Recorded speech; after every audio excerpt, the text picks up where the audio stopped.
It's Friday. That means I'm Jen, and I'm back with another market update. The market took some punches this week. On Wednesday, we saw the Dow lose nearly 1,000 points, and a lot of that is due to the stress about another increase in cases of COVID-19, not only in the United States, but also abroad. So there's a lot of concern there for investors, and also pretty much the lack of a stimulus bill before Tuesday's presidential election.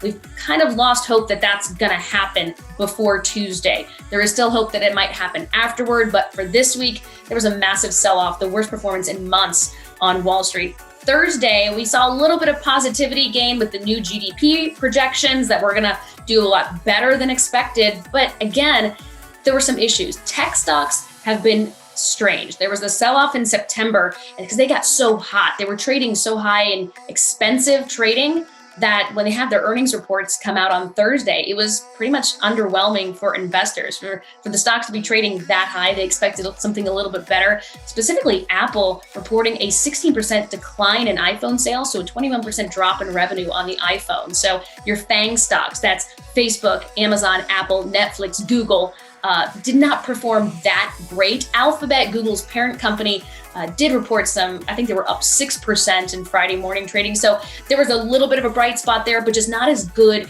as investors would hope they would be. So on the flip side of that, there's a very positive note in the housing industry. That's kind of been the story these last few months, actually. Wall Street very volatile, housing very stable and very lucrative. Fannie Mae's latest projection that came out in October has us hitting $4 trillion, $4 trillion for the first time ever in origination volume for mortgages. That is absolutely insane.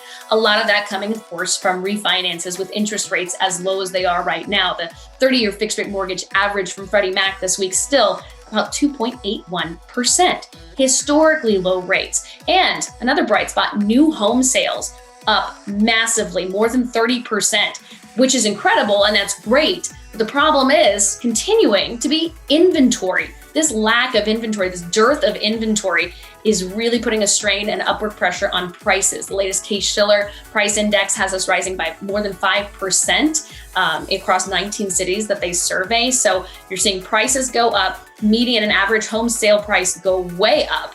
They're into the 400,000s on the average price there. So guys, a lot to work through. So for your personal situation, if you're reading this and thinking, oh man, I don't know what to do for me, make sure you call a Movement Mortgage Loan Officer to see what your options are to maybe save you some money with a refinance, restructure that, or potentially look at a new home with interest rates as low as they are. You don't know what your options are until you call a Movement Mortgage Loan Officer. So read through the market update, get all the details about what's happening, and then call a Movement Loan Officer near you. You can find the full market update on movement.com/blog.